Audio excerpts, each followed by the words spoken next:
Hi mga karag-karag! Welcome back to my vlog. Sa magandang umaga sa inyong lahat mula dito sa Lasak City. Kasing ganda din ang ating umaga, ang ating very innocent, very mabango, very simple, very elegant na menopausal fashion distraction look. Of course, matatalo ba tayo sa mga pa-eksena ng mga kandidata sa Miss Universe 2025 sa Thailand? Ako hindi.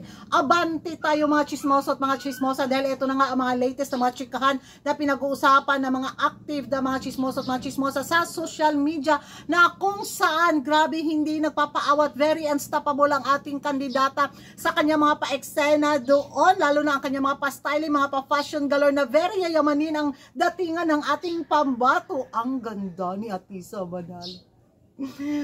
Lumabas talaga yung pagka-very manika niya sa taon na to sa Miss Universe 2025. Ibang aura, ibang karisma. Ang ganda ng kanyang team up, ng kanyang team bitaw sa kanyang pa-styling. Pasok lagi sa banga. Hindi talaga madismaya ka ba na, ay bakit ganyan yung suta? Hindi, everyday, paglabas ni Atisa sa kanya mga post bitaw sa social media, talagang nakaabang din ako kung ano yung mga pa-eksena, mga pa-kulay na mga pa-outfit niya. Tapos paglabas niya, magla ka lang, ay, gwapa Jude. Gwapa Jude siya. Iba yung karisma, iba yung aura na nilabas niya sa taon na to sa Miss Universe 2025. Ang gaan talaga ng aura ni Atisa Manalo. Glowing na glowing ang manika natin. At dahil nga dyan sa pagiging glowing niya, of course, nagkatabi sila ni Maring Vena, ang isa sa pinakamalakas na frontrunner ngayon sa Miss Universe 2025 crown. Ayun, nagkatabi ang dalawa. Tinalo lang tayo sa height kasi mas matangkad talaga si Maring Vena kumpara kay Atisa. Pero ang face card, mga karag-karag, gwapa jud ang atong pambato. Hindi talaga maipagkaila. Mas angat talaga ang beauty ni Atisa Manalo. Nilamon lang tayo sa height. Yun lang yun. Pero well, support Asia tayo. So sa laban na to, silang dalawa ni Atisa at si Maring Vena talaga ang makipagbardagulan at makipagsikuhan sa mga Latin community area ng mga kandidata. Di ba? So si Maring Vena na bahala sa height. Kahit anuhan pa niya, sikuhin niya sa height yung mga Latina doon, pwede makalaban si Maring Vena. Pagdating naman sa pagandahan, ay nako, aarangkada din yung mukha ng pambato natin. So height at saka beauty, laban Asia tayo. At dahil labang Asia nga tayo mga karag-karag, alam niyo ba kung ano ang mga intriga ngayon at mga pachika na pinag-uusapan ng mga taga 5-6 community at ang pagsanib pwersa ng mga taga-takos community din? Ay nako, iba talaga sila dahil bida sa saya na naman ang ating si Maring Rachel Gupta. Nag-post ba naman ng bida-bida din sa kanyang social media account na free, tapos may mga pakuan dito na Universe Star. Dahil nga sa kaguluhan, sa mga pa-iskandalo na naganap between Nawat at saka ni Mexico, ayun. We believe you, Rachel. We believe you. You're free. You are the most strong, independent woman, beauty queen, ganon yung mga pa-eksena nila. Pinipraise nila si Maring Rachel Gupta na lahat daw ng mga sinasabi ni Maring Rachel Gupta, it's all true.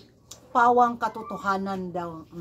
Dahil nga sa nangyaring banat ni Nawat kay Mexico, dito na daw lumabas na hindi daw nagsisinungaling si Rachel Gupta. She's not a liar. Ay, ganon si bida ang saya. At si Maring Rachel Gupta naman, very, unsa man imuha garutay. Tagdosi ang pritong bangos. Wala na cheese ring. Unsa pa? Wala na, kanarang cheese ring rin, wala na, hotang kong cheese ring. Pritong bangos, ibutang diyan na.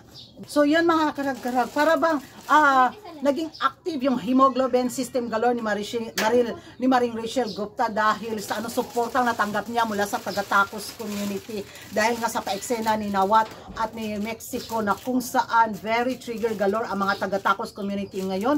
Kaya yung suporta ngayon na bumaha kay Maring Rachel Gupta is, nako, mura pong gigitik ang iyahang bahong ilok. Ganon yung mga pa-eksena at Yun nga, sabi nila na kinondina nga nila si Angkol at may ilang mga bansa sa Latin community ang nag-withdraw na sa Miss Grand International Prangkisa, especially ang Brazil, baka susunod daw ang Mexico dahil nga sa nangyari. Kaya sabi nila hero daw si Maring Rachel Gupta. Wow, sana all hero. Ay, pastilan. Dahil nga doon mga karag-karag sa pag-walk out ni Maring Victoria natin kasama yung mga ibang kandidata after ng bitaw nangyari kay Mexico at kay Angkol. Nako, eto yung nila, shame on Philippines and shame on Thailand daw. Dahil hindi daw sila sumama sa mga ibang beauty queen bitaw, mas pinanigan daw nila si Angkol kumpara kay Mexico. Nasaan daw ang sisterhood? Nasaan daw ang kaya ko tong i-pronounce. Teka lang, solidarity. Pasa ko, hindi ko ma-pronounce. Buguan yung English, di mo ko ragan. Open naman ako sa inyo, nabubo talaga ako sa English. Nahirapan lang talaga ako ma-pronounce. Solidarity.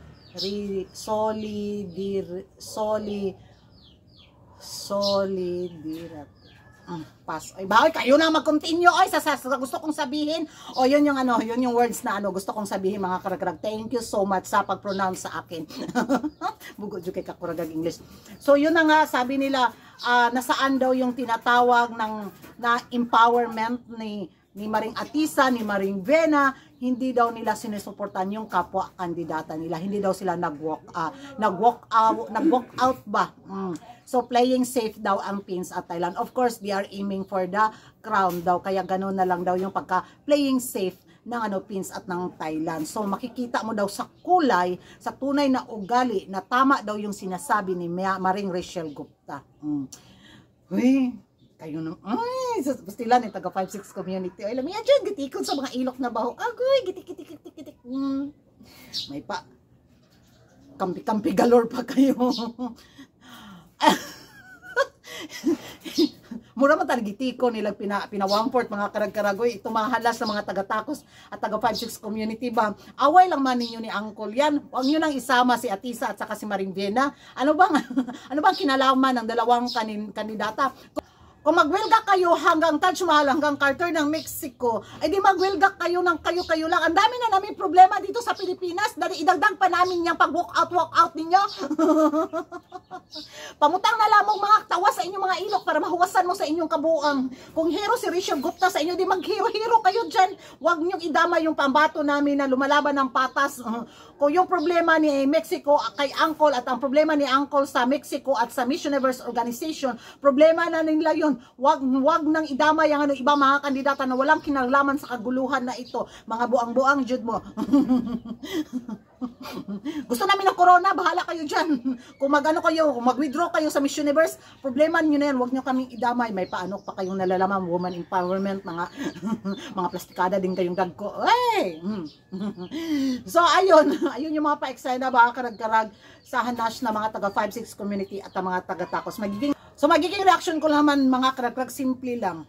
Kung ma-stress kayo ng patuloy sa Miss Universe 2025, ka-stress lang kayo mga taga 5-6 community at taga-takos. Huwag nyo nang idamay yung mga kandidatang walang kinalaman sa kaguluhan. At dito naman sa taga 5-6 community, kumpara sa inyo hero si Rachel Gupta, i-claim nyo yan. Walang mga agaw, walang magque-question dyan. Karapatan nyo yan, hala, push. Sa mga taga-tagos community naman, ayun nga kayo, natapatan kayo ni Angkol, o diba? Kung wala si Angkol dyan, baka kayo yung nagbida-bida din ang saya sa mga kaganapan sa Miss Universe. O, ganun. Mag-ingay tayo sa comment section at kung hindi ka pa nakapag-subscribe sa YouTube channel ko, don't forget to like and subscribe ko Ragan Tarag and hit the notification bell para updated kayo sa mga latest kaganapan at late na intriga sa mundo ng beauty pageant. Ano yung magiging reaction yung mga karag-karag? Comment down below. And bye-bye!